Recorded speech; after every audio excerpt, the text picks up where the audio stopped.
Haleluya. Love is kind. Kasih itu baik. 1 Korintus 13 kita tahu bicara tentang kasih. Ayat 4 bilang kasih itu sabar, kasih itu murah hati. Ia tidak cemburu, ia tidak memegahkan diri dan tidak sombong.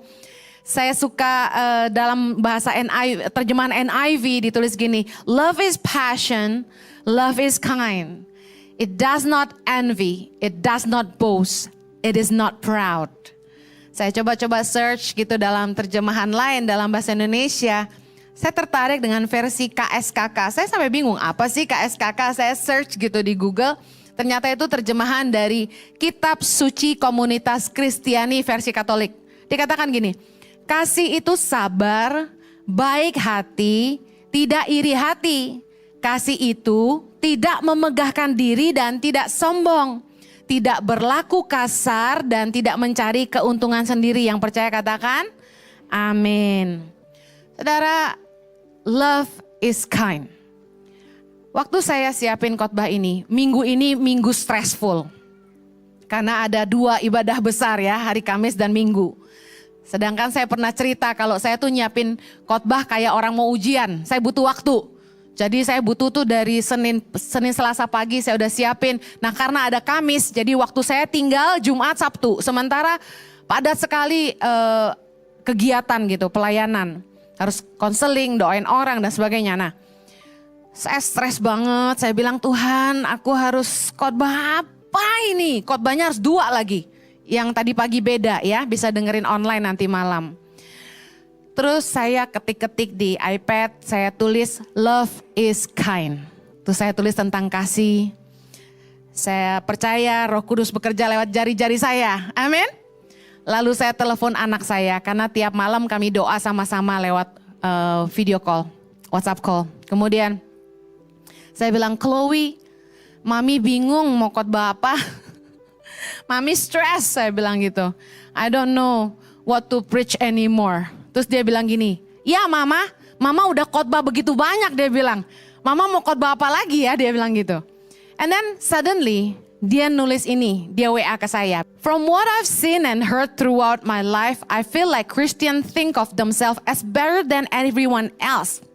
Maksudnya people who are not Christian. Jadi kurang lebih saya lihat orang Kristen suka merasa dirinya lebih baik daripada orang yang bukan Kristen. They look down on people who are considered sinners. Mereka mandang rendah orang-orang yang mereka anggap orang-orang berdosa. And often forgetting that they are sinners as well. Mereka mandang rendah orang-orang yang mereka anggap orang berdosa. Tapi mereka lupa bahwa mereka sendiri orang berdosa. Terus dia bilang gini, being a good Christian, which essentially means going to church every week and worshiping, praying every day, reading the Bible every day, this don't make you better than non-Christians because there are way more aspects in life that you should look into. For example, how you treat people. Jadi kalau orang berpikir menjadi Kristen yang baik adalah gini, rajin ke gereja, rajin baca Alkitab, rajin berdoa. Hey, enggak itu doang dia bilang. Ada hal-hal yang lain yang kamu perlu lihat. Contoh dia bilang gini, bagaimana kamu memperlakukan orang, dia bilang. Bagaimana kamu berpikir tentang orang lain di tempat tersembunyi. Kan yang kita pikirin tentang orang kan orang gak tahu ya, bener gak? Nah, saya langsung baca dalam bahasa Indonesia aja biar Anda ngerti ya, saya terjemahin langsung. Tuhan menyuruh kita manusia untuk pergi dan mencintai dan mengasihi orang lain seperti Tuhan mengasihi kita. Saya langsung tulis ayatnya di situ ya, Yohanes 15 ayat 12. Ini yang dia maksud. Inilah perintahku, yaitu supaya, baca sama-sama, kamu saling mengasihi seperti aku telah mengasihi kamu. Dia bilang Tuhan suruh kita keluar dan mengasihi orang seperti Tuhan juga mengasihi kita. Tapi saya pikir dia bilang sebagai orang Kristen susah juga loh gitu. Nah, kita sering lihat orang Kristen itu maksudnya menghakimi orang berdosa. Setiap waktu, all the time dia bilang. Berpikir bahwa mereka tuh lebih baik daripada orang-orang berdosa di luar sana intinya. Contohnya, orang Kristen suka berpikir negatif tentang agama lain. Misalnya ateis, orang yang tidak percaya Tuhan. Mendiskriminasi, membenci, gay people katanya. Orang Kristen gak suka orang gay ya.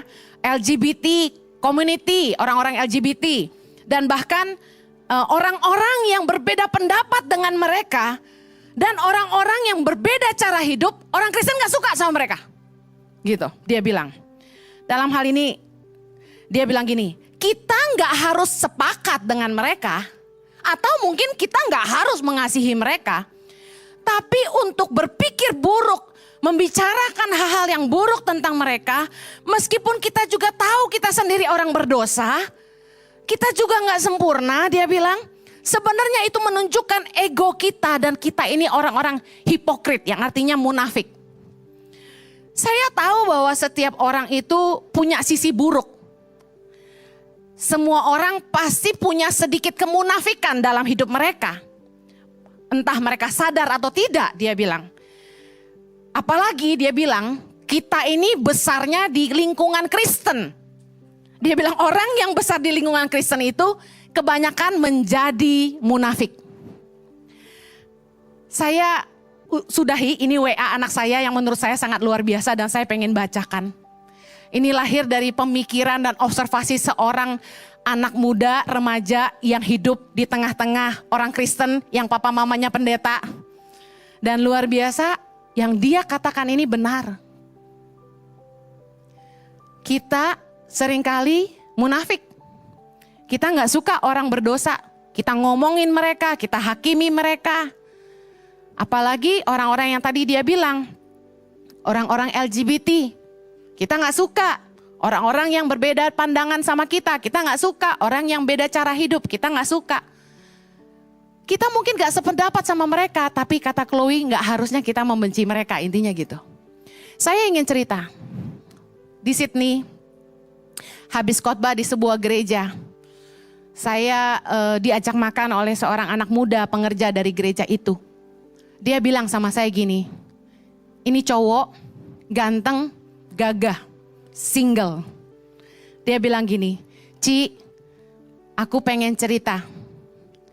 Aku gak bisa naksir cewek. Aku gak bisa suka sama cewek. Aku gay. Anak ini melayani Tuhan, aktivis gereja. Dia single loh ya. Tapi dia tahu something wrong with him. Dia gay. Lalu apa yang saya katakan? Saya bilang gini. Saya tepuk dia, saya bilang, hey, kamu cinta Tuhan gak? Do you love God? Dia bilang yes. Do you fear God? Kamu takut Tuhan gak? Dia bilang yes. Kamu mau gak hidup benar? Dia bilang mau. Kamu gak usah nikah. You don't have to get married. Setiap kita ini punya salib yang harus kita pikul. Kalau kita tahu bahwa kita tidak bisa jatuh cinta dengan lawan jenis dan kita tahu dengan sesama jenis adalah dosa, berarti kita gak usah nikah. Daripada jatuh dalam dosa.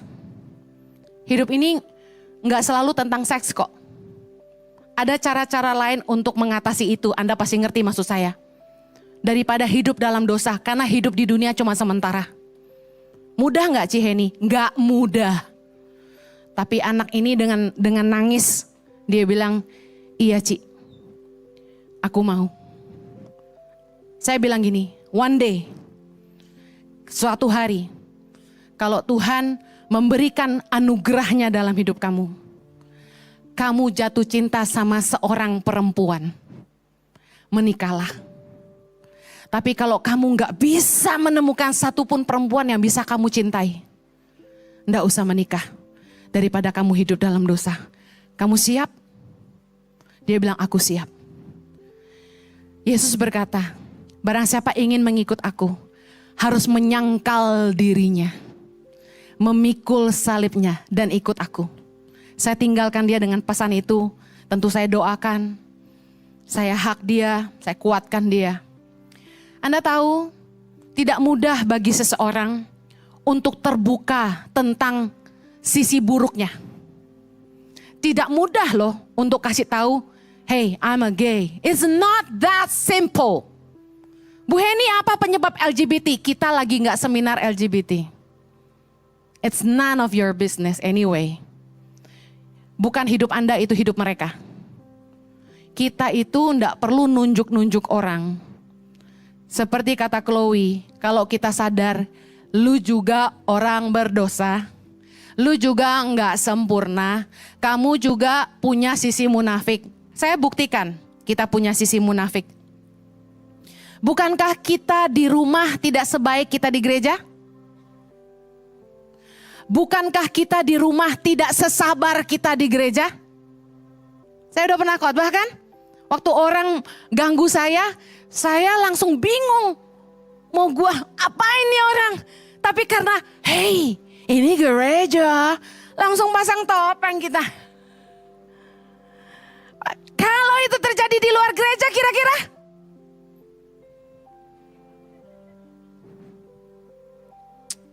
Di gereja kita bisa sabar. Ada yang keluar dari parkiran, jemaat nabrak mobil pendeta. Itu udah marah ke ubun-ubun. Keluar dari mobil, ingat ini jemaat langsung. Oh, lecet sedikit, gak apa-apa. Gue mau tanya, kalau di luar gereja ada yang mepetin kita, bumper kita lecet, bisa gak kita? Bisa gak? Every one of us, we have a little bit of hypocrisy. Kita semua punya sisi munafik lagi. Bener gak? Gue yakin, gue juga gak secakep ini kalau di rumah. Cepol, Bo. No makeup, no bayangan. Pak Jojo juga gak semanis ini kalau gak ada orang. Lu kira apa? We are all the same. Yang setuju kok gak bilang amin sih? Jadi kalau kita sadar kita juga punya sisi munafik, kita gak lebih benar dari orang lain. You know, the world is not kind. Dunia tuh gak baik. Kejam. Kita bentar-bentar lihat di detik.com orang dimutilasi. Bener gak? Orang dibakar. Ada-ada aja tau gak sih? Kenapa berita itu gak ada yang baik? Gak pernah tuh saya lihat berita sesuatu kebaikan gitu. Jarang ada tapi jarang. The world is not kind. That's why Christians must be kind. Karena dunia tidak baik, orang Kristen harus baik. Are you kind? Apakah Anda orang baik? Coba tanya kanan kirimu. Istri tanya suami, are you kind? Are you kind? Suami saya orang baik. Semua orang punya kelemahan, amen. Despite of kelemahan kita, kita semua orang baik. Apakah Anda tipe golongan orang Kristen yang A, baik sama orang yang baik sama Anda, atau baik sama orang yang tidak baik sama Anda? Jawabannya A atau B? A, ada amin? Loh, saya ulangi ya, mungkin tadi masih bobo-bobo. Nih ya, saya udah ngomong keras gini, awas ada yang bobo ya.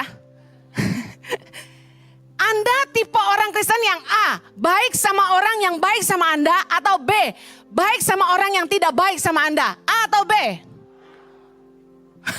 Cuma satu yang B loh. Luar biasa. Oke. Anda tipe orang Kristen yang A, mengasihi orang yang mengasihi Anda, atau B, mengasihi orang yang tidak mengasihi Anda? Yang benar loh bro. Lukas 6 ayat 32. Baca sama-sama. Dan jikalau kamu mengasihi orang yang mengasihi kamu, apakah jasamu? Karena orang-orang berdosa pun mengasihi juga orang-orang yang mengasihi mereka. Ayat 33. Sebab jikalau kamu berbuat baik kepada orang yang berbuat baik kepada kamu, apakah jasamu? Orang-orang berdosa pun berbuat demikian. Kita lompat ke ayat 35. Tetapi katakan saya, kasihilah musuhku dan berbuat baiklah kepada mereka dan pinjamkan dengan tidak mengharapkan balasan. Maka upahku akan besar dan aku akan menjadi anak-anak Allah yang Maha Tinggi. Sebab ia baik terhadap orang-orang yang tidak tahu berterima kasih dan terhadap orang-orang jahat. Berat gak guys? But love is kind. Ayat 36-nya keren banget. hendaklah kamu murah hati sama seperti Bapamu murah hati. Dalam The Message Bible dikatakan, our Father is kind, you be kind. Our Father is kind, you be kind. Our Father is kind, me be kind. Sama-sama bilang, our Father is kind, I have to be kind. Kita harus jadi baik karena Bapa kita baik. Injil Kerajaan Allah bicara soal pertobatan dan pengampunan. Dalam Lukas 24 ayat 47, dalam namanya berita tentang pertobatan dan pengampunan dosa harus disampaikan kepada segala bangsa. Nah, sebenarnya apa sih berita tentang Kerajaan Allah yang isinya pertobatan pengampunan? Bahwa gini, Yesus mengampuni mereka. Bahwa Yesus mengasihi mereka dan mau mereka bertobat dan diselamatkan. Kita harus ngerti cara pandang Tuhan. Waktu kita benci sama orang yang jahat sama kita, kita kesal sama orang-orang yang nipu kita, kita harus ngerti cara pandang Tuhan. Bahwa Tuhan mengasihi mereka, Tuhan mau mereka bertobat, Tuhan mau mereka dipulihkan, Tuhan mau mereka diselamatkan. Kita hidup di dunia yang bisa dibilang mungkin lebih banyak orang gak baik daripada baik. Minoritas. Saya ingin siang hari ini kita belajar bagaimana sih Yesus melayani. Bagaimana Yesus memenangkan orang-orang berdosa tanpa menghakimi tapi mengasihi mereka. You know what? Dalam pelayanannya Yesus tuh mengasihi yang tidak difavoritin. Yesus tuh mengasihi orang yang ditolak. Yesus mengasihi orang yang dibuang. Yesus tuh mengasihi orang yang dihina. Kita lihat contohnya. Yang pertama, Zakheus. Siapa Zakheus? Kata Pak Jojo, separuh Indonesia, separuh Yahudi. Karena dia bisa manjat pohon. Anda tahu itu cuma gurauan ya. Zakheus orang Yahudi. Dia bertubuh pendek. Kata Pak Jojo, orang yang bertubuh pendek akalnya jalan. Smart. Nah, karena mau lihat Yesus dia naik ke atas pohon. Nah, inti dari ceritanya adalah gini. Zakheus itu seorang pemungut cukai, pengkhianat bangsanya sendiri, bekerja kepada orang Romawi untuk memungut pajak. Dia sendiri makan pajak dari rakyatnya. Dia sangat dibenci. Saya jamin di sini nggak ada yang suka sama tukang pajak. Ada amin? Nah, Anda bisa bayangin kalau ada tukang pajak kita sembunyi, bener nggak? Kasih tahu bapak lagi keluar kota, gitu kan? Nah, Zakheus bukanlah orang yang disukai, bahkan dibenci oleh bangsanya sendiri. Tapi Yesus waktu datang ke kota itu, Zakheus naik di atas pohon, kira-kira Yesus tahu nggak kalau bangsanya itu benci sama Zakheus? Saya yakin Yesus tahu, dia maha tahu, amin. Bisa-bisanya Yesus itu bilang, Zakheus turunlah, aku harus menumpang di rumahmu. Kalau Anda milih teman, misalnya Anda orang yang tenar, Anda hati-hati nggak posting foto sama siapa? Hati-hati dong. Ada seorang ibu yang dia bertengkar hebat sama suaminya. Dipukulin dan sebagainya, suaminya selingkuh dan sebagainya. Konseling sama kami. Saya nasihatkan supaya dia sabar. Supaya dia ambil waktu, doain, kasih suaminya waktu untuk bertobat. Dan sebagainya lah, you know, esa hamba Tuhan, kita gak mungkin bilang gini, ceraikan saja, kan gak boleh. Nah, gak lama dia ketemu saya, few days, not even a week, nggak seminggu, beberapa hari, dia posting setelah ketemu saya, dia foto, dia upload ke Instagram. Jadi orang tahu, oh dia konselingnya sama Ibu Henny Kristianus, oke. Lalu dia posting beberapa hari kemudian, dia posting foto perempuan yang berselingkuh sama suaminya. Dia hancurkan nama baik anak perempuan ini, ya memang perempuan itu nggak baik, tapi dia benar-benar burukkan namanya. Pokoknya semua diposting di Instagramnya. Saya kaget. Karena apa? Jeda berapa foto sama gua. Habis itu isinya itu. Orang mikir apa coba? Henny nih. Henny sesat. You know, saya tuh lagi diserang banyak pendeta. Nggak banyak lah, sedikit. Positif. Katanya Pengajaran saya sesat sampai membuat para wanita jadi sesat katanya gitu. Perempuan-perempuan emang pada kenapa habis dengar khotbah saya? Gitu kan? Setahu saya sejak saya khotbah tentang apa jadi lebih baik gitu. Iya katanya, jadi gak jadi cerai dan sebagainya. Nah saya jadi, waduh udah gua diomongin begini, begitu lagi dia. Dia ngajak saya ketemu lagi, saya udah gak mau. Impact Community Indonesia punya tim counselors. Kami hire professional counselors, orang-orang yang diurapi untuk mengcounseling. Anda counseling sama saya enggak lebih benar daripada counseling sama mereka. Jadi harusnya mau counseling sama mereka, enggak perlu sama saya. Jadi saya arahkan ke counselor aja. Kenapa? Saya khawatir. Dia udah terlanjur begitu, udah terlanjur cerai, terus posting foto lagi sama saya. That's it, mentornya Henny. Saya takut dong. Nah, wajar sekali kita jaga hubungan sama siapa, karena kita takut nama baik kita tercemar, betul? Nah, Yesus ketemu Zakeus. Yesus tahu Zakeus tidak disukai. Tapi Yesus memilih numpang di rumah Zakeus. Orang yang dibenci orang sekota. What do you think? Keren gak Yesus? Enggak. Anda akan bilang gini, kurang smart. Serius? Udah tahu orang itu gak baik. Anda langsung akan baca firman. Pergaulan yang buruk merusak kebiasaan yang baik. Ayat itu ditulis setelah Yesus naik ke surga by the way. Ya. Kemudian dia benar-benar duduk di rumah Zakeus. Orang di mana-mana kalau datang kasih makan minum dulu, bener gak? Duduk makan di rumah Zakeus, belum khotbah saya rasa, belum. Baru makan, lapar pasti Yesus. Zakeus berdiri dan bilang gini, Yesus, Tuhan, setengah dari milikku akan kuberikan kepada orang miskin. Dan sekiranya ada sesuatu yang kuperas dari seseorang, akan kukembalikan 4 kali lipat. Katakan wow.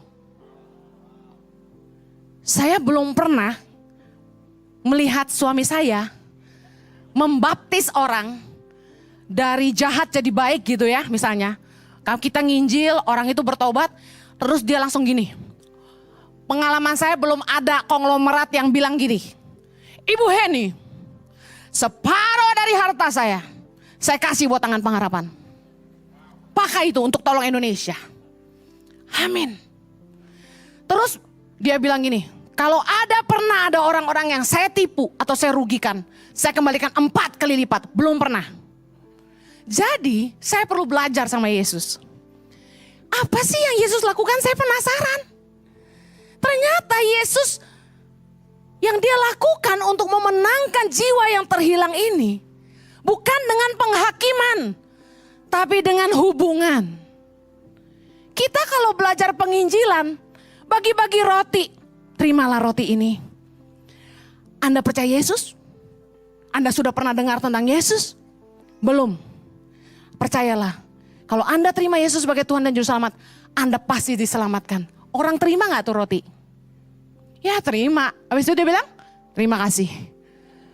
Anda ke Singapura, Anda nginjil orang di taksi. Saya dengar ada hamba Tuhan yang modelnya ketemu tukang gunting rambut, waitress restoran, supir taksi, tukang parkir, injilin semua. Keren. Tapi kurang berhikmat menurut saya. Karena Yesus memberi teladan. Anda tidak bisa nginjil dengan cara buang-buang ludah bahasanya. Anda harus bangun hubungan sama mereka. There has to be a reason. Kenapa Anda mau ngomong sama dia? Anda siapa? Kita kalau di lift, sesama jemaat ICI aja ngobrol gak di lift? Enggak lah.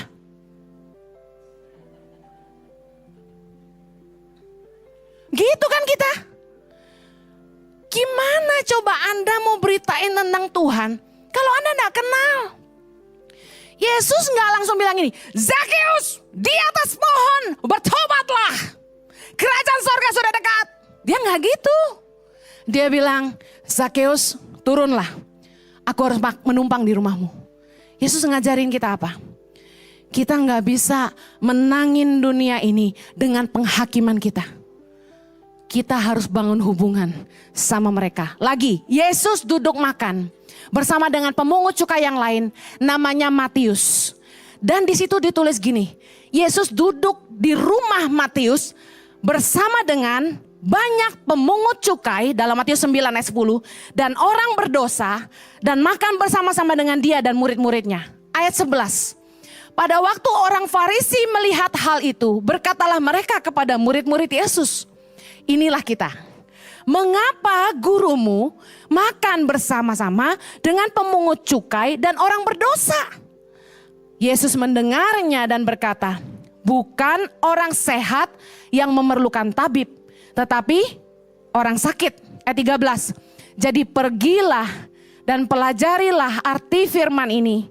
Yang ku kehendaki ialah belas kasihan dan bukan persembahan. Karena aku datang bukan untuk memanggil orang benar, melainkan orang berdosa. Di dalam pelayanan kasih yang Yesus ajarin kita, kita harus belajar mengasihi orang, bukan menghakimi mereka.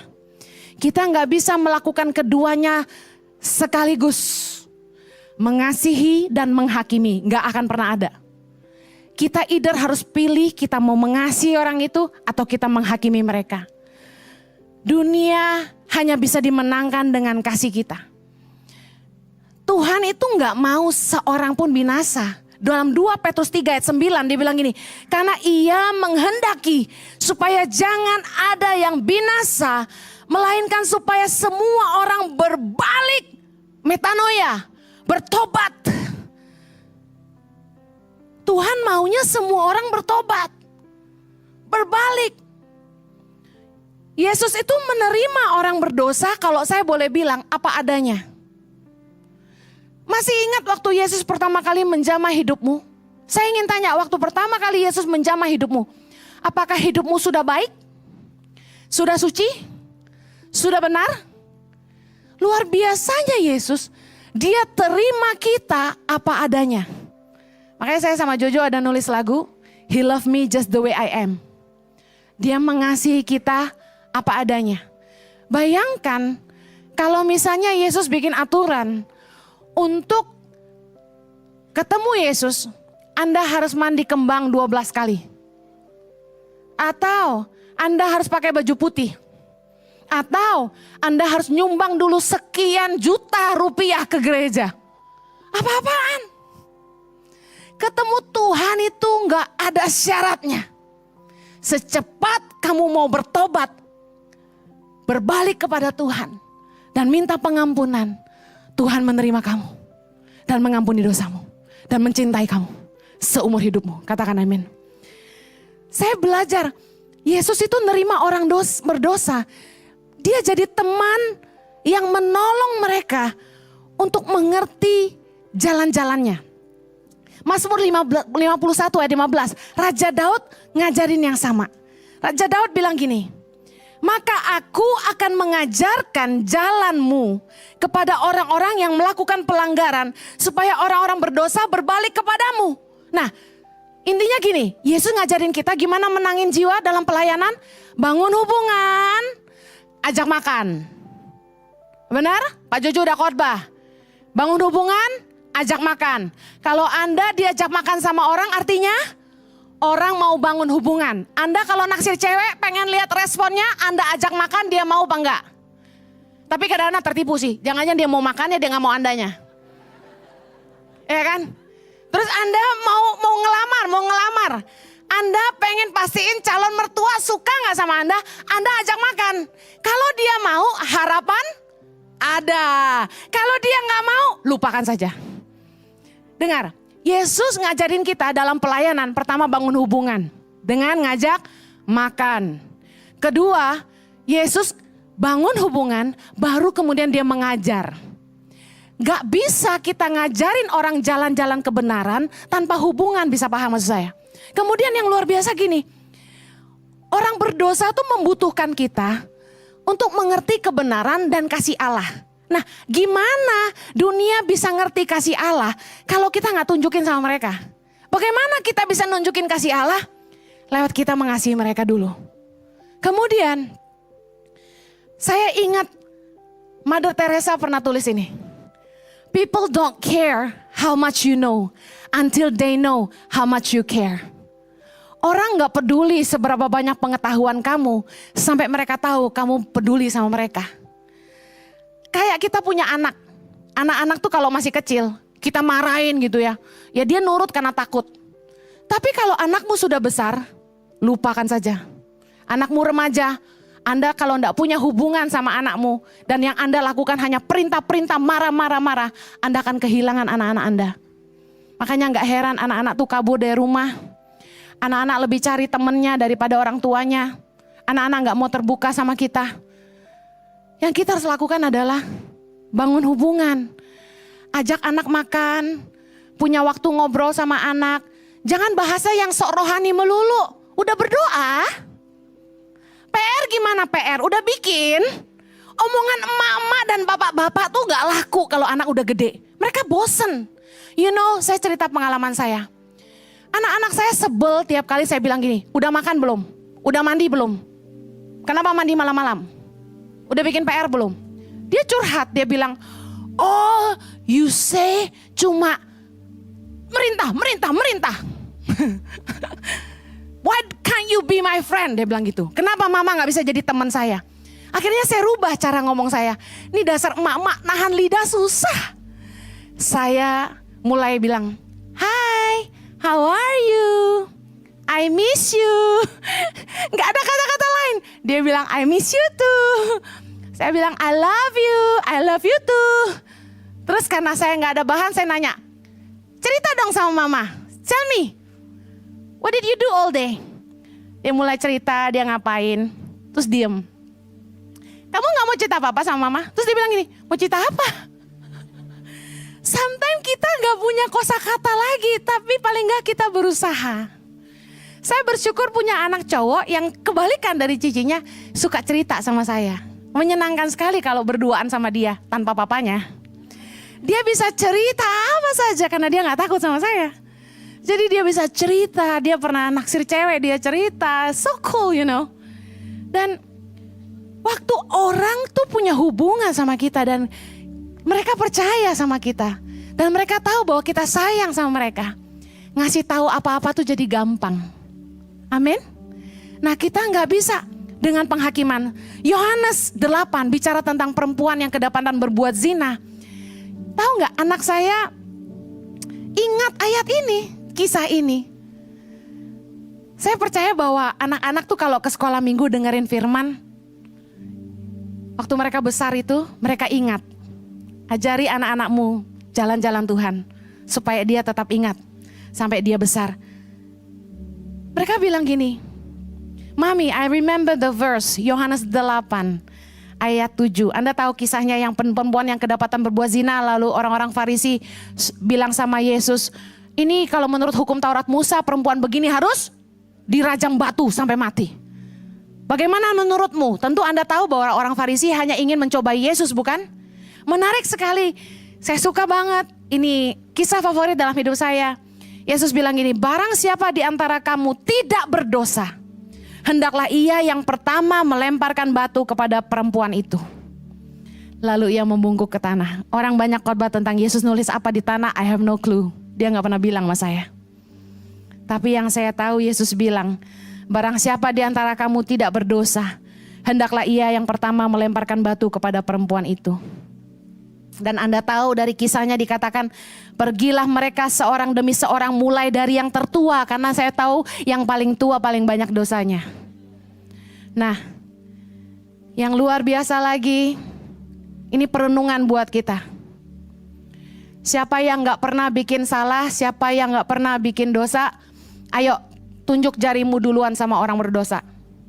Anda yang suka mencela orang LGBT dan sebagainya, ayo saya mau tanya sini siapa yang gak pernah berbuat dosa, siapa yang gak pernah bikin salah, berdiri duluan tunjuk mereka. Yesus setelah lihat gak ada orang lagi, Yesus bangkit berdiri, ayat 10 bilang gini, hai perempuan, di manakah mereka? Tidak adakah seorang yang menghukum kamu, engkau? Jawab perempuan itu, tidak ada Tuhan. Lalu kata Yesus, Aku pun tidak menghukum engkau. Pergilah dan jangan berbuat dosa lagi mulai dari sekarang. Yesus kasih kesempatan buat perempuan ini. Aku tidak hukum engkau. Pergilah dan jangan berbuat dosa lagi mulai dari sekarang. Kalau Anda masih ada yang jatuh bangun dalam dosa, Anda frustasi dengan dirimu sendiri, ikut Tuhan kok begini amat, jatuh bangun dalam dosa. Dengar firman Tuhan hari ini. Pergilah dan jangan berbuat dosa lagi mulai dari sekarang. Manusia itu cepat sekali menunjuk kesalahan orang lain, tapi lambat sekali mengenali kesalahannya sendiri. Matius 7 ayat 3 Yesus bilang, mengapakah engkau melihat selumbar di mata saudaramu sedangkan balok di dalam matamu tidak engkau ketahui. Kalau kita sadar kita sendiri orang berdosa, kita gak selalu benar, kita gak selalu baik, yuk kita berhenti menghakimi orang lain. Kita mencela orang munafik, kita sendiri juga munafik. Kita gak bisa melayani dengan kacamata penghakiman. Kita harus belajar bagaimana Yesus melayani dunia ini dengan kasih. Dari dia lahir sampai dia mati, dia mengakhirinya di dalam kasih. Amen. Kekristenan bicara tentang kasih. Love is kind. Ada orang-orang yang mungkin dilukai sama orang lain. Waktunya Anda lakukan firman Tuhan. Ada yang curhat sama saya, mertua saya gak baik, menantu saya gak baik, suami saya gak baik. Siang hari ini lakukan firman Tuhan. Kasihilah musuhmu, berbuat baiklah kepada mereka. Pulang ini lakukan yang berbeda. Bukan mengutuk, bukan memarahi, bukan membenci, bukan terus ngata-ngatai, gosipin orang di belakang. Mari kasihi mereka dan berbuat baik sama mereka. Yesus selalu ngajarin kita untuk punya roh yang berlawanan dari dunia ini. Dunia gak baik, kita harus baik. Because love is kind. Yang mau lakukan firman Tuhan sama-sama katakan amen.